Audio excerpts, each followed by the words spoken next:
وعن النعمان بن بشير رضي الله تعالى عنهما قال হযরত Numan ইবনে বাশির রাদিয়াল্লাহু তাআলা আনহুমা থেকে বর্ণিত তিনি বলেন قال النبي صلى الله عليه وسلم আল্লাহর রাসূল বলেন ইন্না মিম্মা তাযকুরুনা মিন জালালিল্লাহ আল্লাহর নবী বলেন আমার উম্মত যখন আল্লাহর বরত্বের শব্দের জিকির করে মিনাত তাসবিহ ওয়াত তাহলিল ওয়াত তাকবীর যখন সে বলে সুবহানাল্লাহ যখন সে বলে আলহামদুলিল্লাহ যখন সে বলে লা ইলাহা ইল্লাল্লাহ যখন সে বলে আল্লাহু আকবার ইয়ানআতিফনা হাওলাল আরশ তার তাসবিহগুলো সাথে সাথে আরশের চতুর্পাশে উঠতে থাকে উড়ে উড়ে শুধু কি উড়ে নবী বলে না এই তাসবিহগুলো উঠতেছে উঠতেছে আর আপনার নাম নিয়ে নিয়ে আল্লাহর কাছে আপনার প্রশংসা করতেছে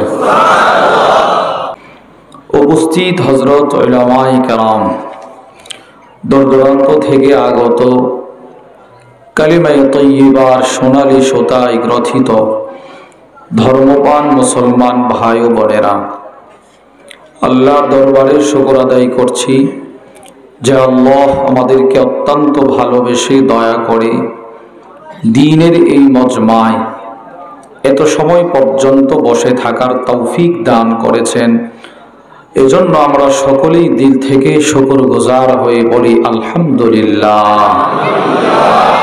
আপনাদের সামনে উলামায়ে কেরাম গুরুত্বপূর্ণ আলোচনা করেছেন।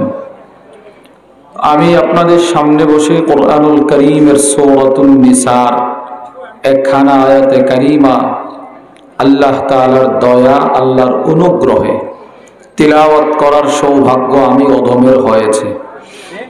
এই আয়াতে কারিমার অংশকে সামনে রেখে সংক্ষিপ্ত সময়ে কোরআন ও হাদিস থেকে গুরুত্বপূর্ণ একটি বিষয়ে কিছু কথা বলার আশা রাখি। ওমা তৌফিকি ইল্লা বিল্লাহ। আল্লাহ তাআলা বলনে ওয়ালা শ্রবণ করনে ওয়ালা উভয়কে আমল ইখলাসের সাথে বলার শ্রবণ করার তৌফিক দান করেন আমিন। মেরে ভাই আমার তিলাওয়াতকৃত আয়াতে আল্লাহ রব্বুল আলামিন তিন ধরনের ইবাদতের কথা উল্লেখ করেছেন। বলেন তো কয় ধরনের? তিন ধরনের। উপমহাদেশের শ্রেষ্ঠ আলেম ছিলেন আল্লামা সাঈদ আহমদ পালনপুরি নব্বরাল্লাহু মারকাদা। ওনার একটা ঐতিহাসিক তাফসীরের কিতাব আছে হিদায়াতুল কোরআন। ওই কিতাবের মধ্যে এই আয়াতটিকে এনে তিনি সবিস্তারে সাবলীল ভাষায় বিস্তারিত আলোচনা করেছেন, যার সার নির্যাস হলো এই আয়াতে আল্লাহ রব্বুল আলামিন তিন ধরনের ইবাদতের আলোচনা করেছেন। এক নাম্বার ব্যক্তিগত ইবাদত। বলেন এক নাম্বার, সবাই বলেন এক নাম্বার। দুই পারিবারিক ইবাদত, বলেন। তিন সামাজিক ইবাদত। তিন নাম্বার কি? সামাজিক। প্রশ্ন, হুজুর ব্যক্তিগত ইবাদত কি? উত্তর, যেই ইবাদত যিনি করবেন সওয়াব যদি শুধু তাকে দেওয়া হয় ওইটারে বলে ব্যক্তিগত ইবাদত। দৃষ্টান্ত, তিরমিজি শরীফের হাদিসের বর্ণনা وعن جابر بن عبد الله رضي الله تعالى عنهما قال হযরত জাবির ইবনে আব্দুল্লাহ রাদিয়াল্লাহু তাআলা আনহুমা থেকে বর্ণিত তিনি বলেন قال النبي صلى الله عليه وسلم আল্লাহর নবী বলেন মান قال سبحان الله وبحمده আল্লাহর রাসূল বলেন জমিনের উপরে আমার কোন উম্মত যদি একবার বলে, একবার সুবহানাল্লাহ, বলেন বলেন বলেন বলেন সুবহানাল্লাহ ওয়া বিহামদি, এই যে শব্দটা বলছেন আল্লাহর রাসূল বলেন গরিসাত লাহু নাখলাতুন ফিল জান্নাহ, এই শব্দ যে বলবে তার জন্য আল্লাহ জান্নাতে সাথে সাথে একটা গাছ লাগায় দেন। যিনি বলবেন তার জন্য। গাছটা কত বড়? বুখারী শরীফের 3251 নম্বর হাদিসের বর্ণনা।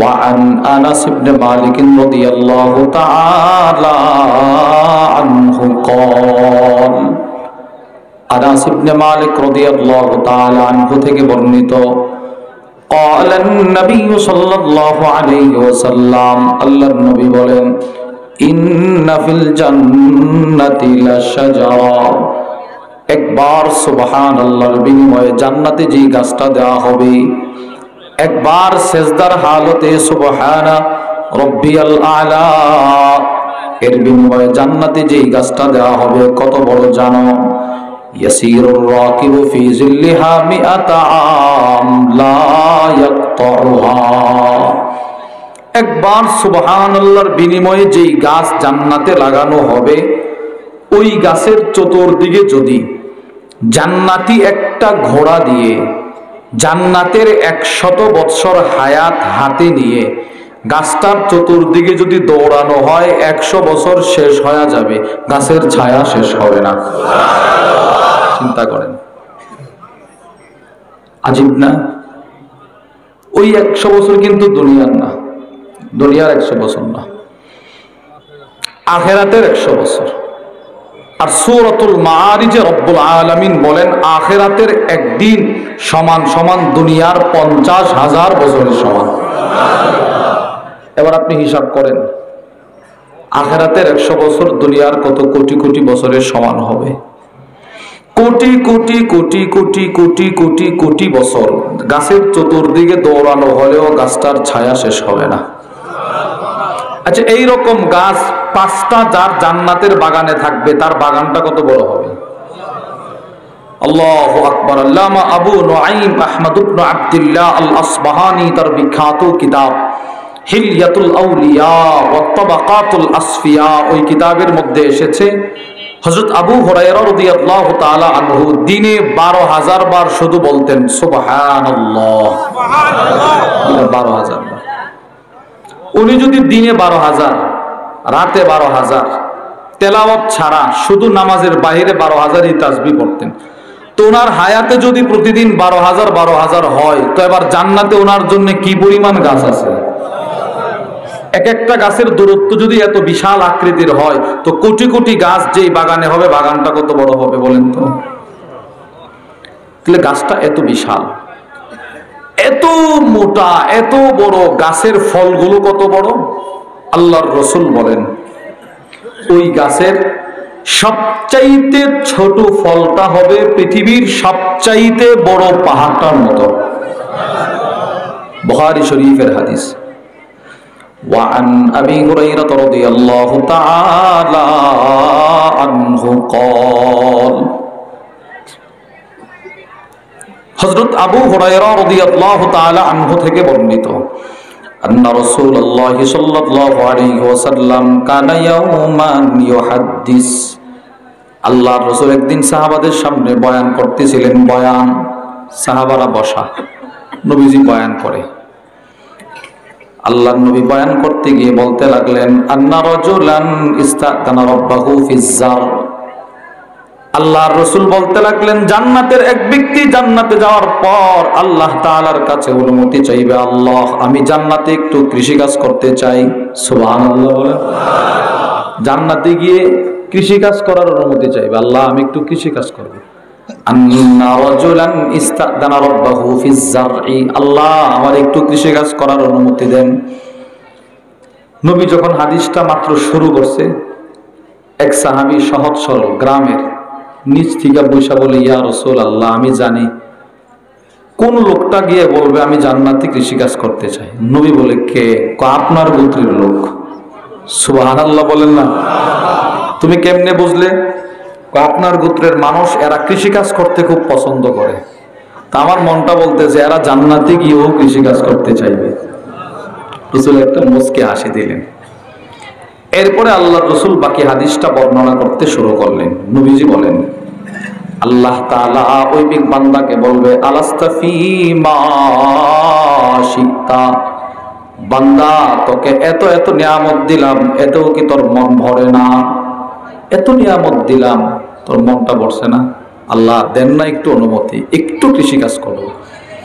রাসূল বলেন আল্লাহ ওই বান্দারে অনুমতি দিয়ে দিবে, যাও করো। ফাবাদারা, ওই বান্দা জমিনে, জান্নাতের জমিনে বীজ লাগাবে। ফাবাদারাত তরফা নাবাতুহু ওয়াস্তিওয়াউহু ওয়া ইস্তিহসাদু ফাকানা আমসালাল জিবাল।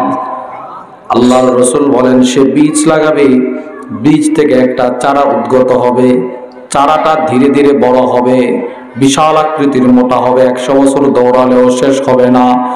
ওই গাছে ফুল হবে, ফুল থেকে ফল হবে, ফলটা বড় হবে, বড় ফলটা পাকবে, পাকা ফলটা জান্নাতি কাটবে, কাইটা জান্নাতে আইনা খাবে।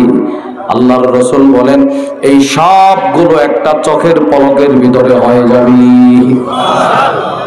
একটা চোখের পলক ফেলতে আর কতক্ষণ লাগে? একদম কম সময় না, 1 সেকেন্ডও লাগে না। রাসূল বলেন চোখের পলকটা ফেলতে যতক্ষণ, এর চাইতে দ্রুত সময়ে সবগুলো হয়ে যাবে। বলেন এর চাইতে দ্রুত সময়ে এইগুলো কে করবে? সবাই বলেন, সবাই কে? আল্লাহ করবে, সব করবে আল্লাহ। শুধু কি জান্নাতে গাছ লাগাবে? না, একবার কেউ যদি সুবহানাল্লাহ বলে, রাসূল বলেন আল্লাহ তার অতীত জীবনের গুনাহগুলোকেও ক্ষমা করে দিবে। তিরমিজি শরীফের হাদিস।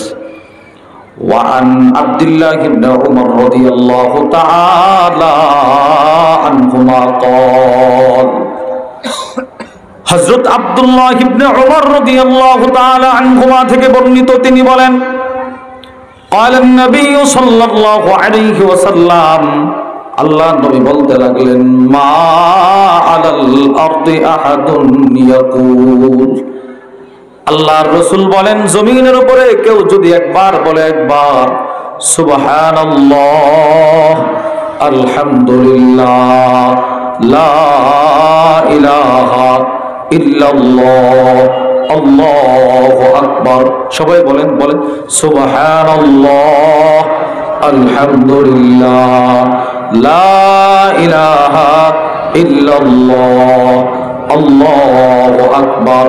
আল্লাহর নবী বলেন এই 4টা শব্দ আমার কোন উম্মত যদি দিলের সাথে, ইয়াকিনের সাথে একবার পড়তে পারে, তার অতীত জীবনের গুনাহগুলো আল্লাহ ক্ষমা করে দিবেন।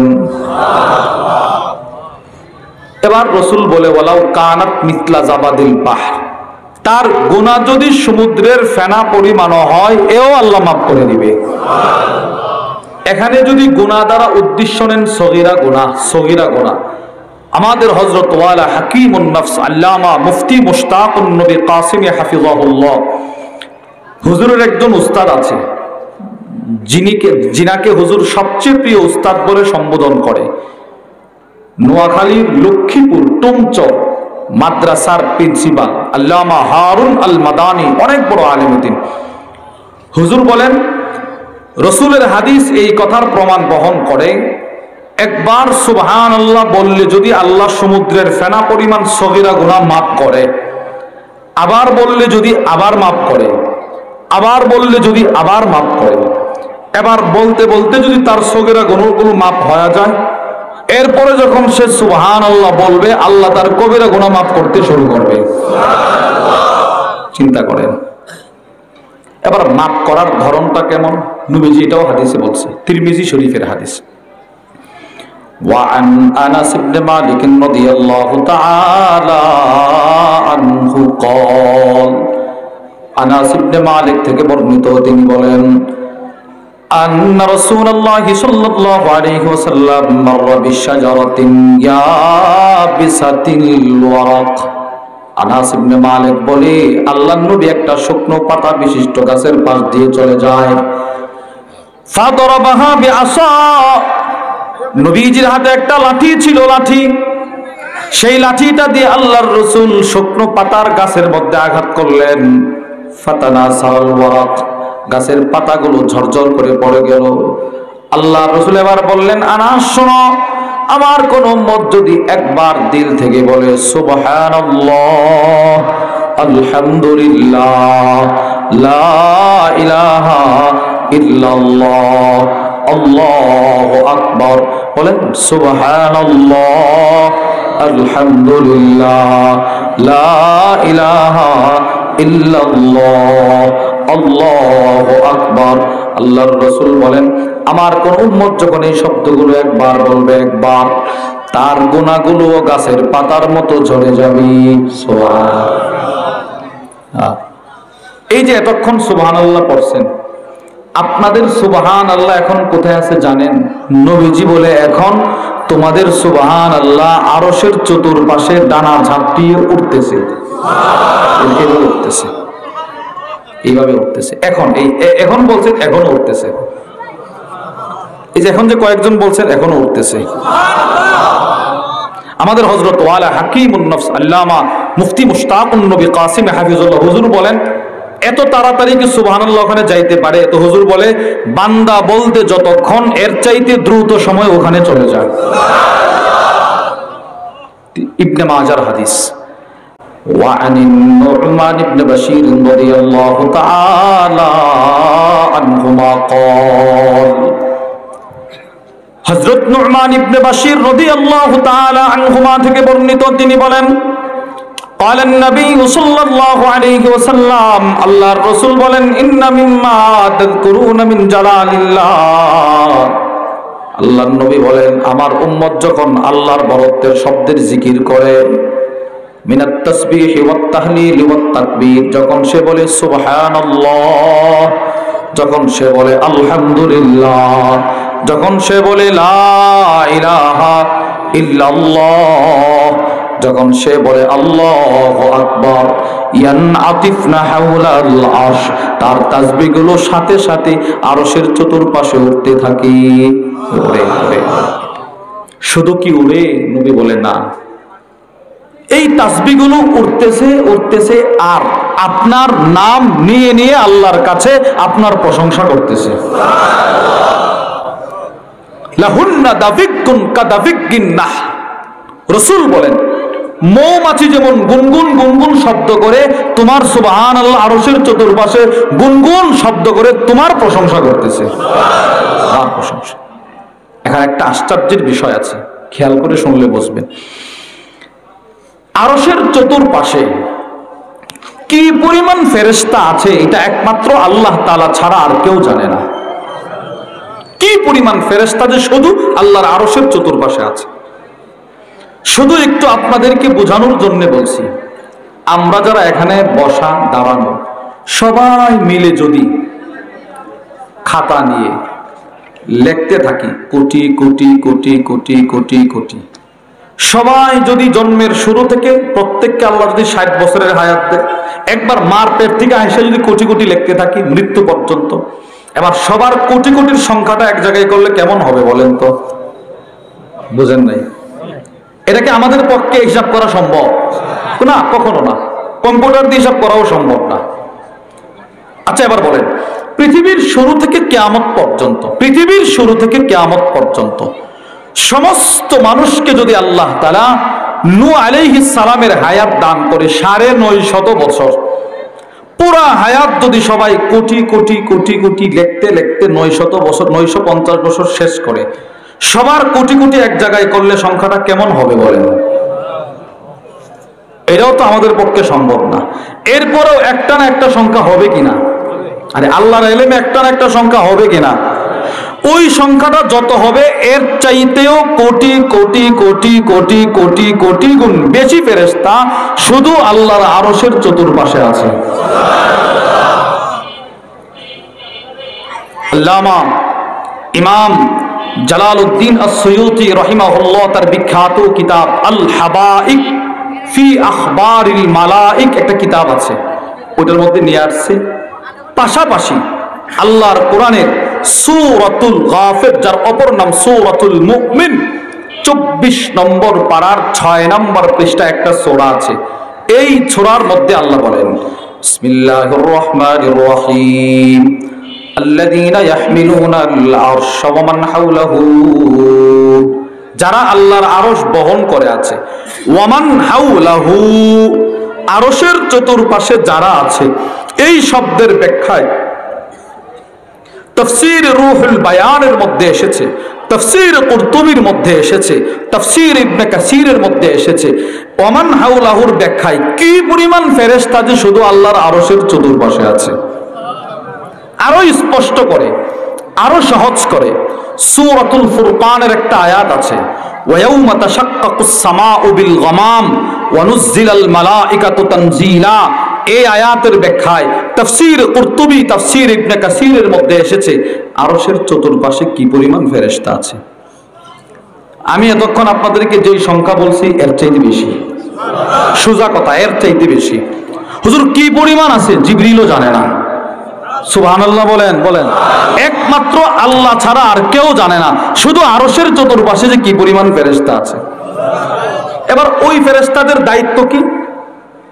ইউসাব্বিহুনা বিহামদি রাব্বিহিম। ওই ফেরেশতাদের দায়িত্ব হচ্ছে শুধুই মাত্র আল্লাহর তাসবিহ পড়া। বলেন, শুধুই মাত্র আল্লাহর কি পড়া? সুবহানাল্লাহ, আলহামদুলিল্লাহ, এই শব্দগুলো পড়া। এবার আপনারা বলেন তো, সমস্ত ফেরেশতারা যখন একসাথে একবার সুবহানাল্লাহ বলে আওয়াজটা তখন কি পরিমাণ বড় হয়? বুঝেন নাই? সবাই যখন একসাথে বলবে সুবহানাল্লাহ তখন আওয়াজটা কেমন হবে? একজন মুমিন বান্দা, আশ্চর্যের বিষয়, একজন মুমিন বান্দা যখন আল্লাহকে ভালোবেসে আল্লাহর জাত ও সিফাতের ইয়াকিন দিলে রাইখা যখন একবার সুবহানাল্লাহ বলে, তার সুবহানাল্লাহর আওয়াজ আরশের চতুর্পাশে ফেরেশতাদের আওয়াজের উপরে চলে যায়, উপরে চলে যায়। কেন হুজুর আরশের চতুর্পাশে ফেরেশতার উপরে কেন যায়? আমাদের হযরত ওয়ালা আল্লামা মুফতি মুশতাকুন নবী কাসিম হাফিজুল্লাহ হুজুর গত কয়েকদিন পূর্বে, প্রায় 6-7 দিন আগে হুজুরের সাথে চাঁদপুরে সফর ছিল। হুজুরের বয়ানে বলছিলেন যে মুমিন সুবহানাল্লাহ বলে আল্লাহকে ভালোবেসে, আর ওই ফেরেশতারা সুবহানাল্লাহ বলে খিলকাতান, সৃষ্টিগত ভাবে এদের দায়িত্ব এটা সুবহানাল্লাহ বলা। আর মুমিনকে আল্লাহ তাআলা গুনাহ করার স্বাধীনতাও দিয়েছে, ইবাদতের স্বাধীনতাও দিয়েছে। কোন মুমিন যখন গুনাহ ছেড়ে দিয়ে একবার আল্লাহকে রাজি করার জন্য সুবহানাল্লাহটা বলে, তখন আল্লাহ ফেরেশতাদেরকে বলে, তোরা থাম, আমার প্রিয় বান্দার হাদিয়া আমার কাছে চলে আসছে, এর হাদিয়া চলে আসছে। তাকায় থাকে, বলে কেন আসছো, কোত্থেকে আসছো? আল্লাহ জামতলার মাহফিলের পক্ষ থেকে, আমি একজন রিক্সা চালকের পক্ষ থেকে আসছি। আচ্ছা, সে কেন বলছিল? আল্লাহ আপনার রহমতের আশায়, আপনার আযাবের ভয়ে, জান্নাতের আশায়, জাহান্নামের ভয়ে আপনাকে রাজি করার জন্য বলছিল। তখন রব বলে, যাও, তাকে আমি মাফ করে দিছি। এই কথাটাই নবীজি হাদিসে বলেছেন যে জমিনের উপরে কেউ যদি দিল থেকে দেখা দেখি না, এমনি এমনি না, দিল থেকে বুঝে শুনে যদি কেউ আল্লাহকে রাজি করার জন্য একবার বলে সুবহানাল্লাহ, তো আল্লাহ তার অতীত জীবনের গুনাহ ক্ষমা করে দিবেন। এই যে এইগুলো হলো ব্যক্তিগত ইবাদত। সুবহানাল্লাহ, আপনার তাসবিহ আপনার ব্যক্তিগত ইবাদত, আপনার নামাজ আপনার ব্যক্তিগত ইবাদত, আপনার রোজা আপনার ব্যক্তিগত ইবাদত। এই কথাটাই আল্লাহ রাব্বুল আলামিন আমার তিলাওয়াতকৃত আয়াতে ওয়া'বুদুল্লাহ ওয়া লা তুশরিকু বিহি শাইআ বলে ব্যক্ত করেছেন।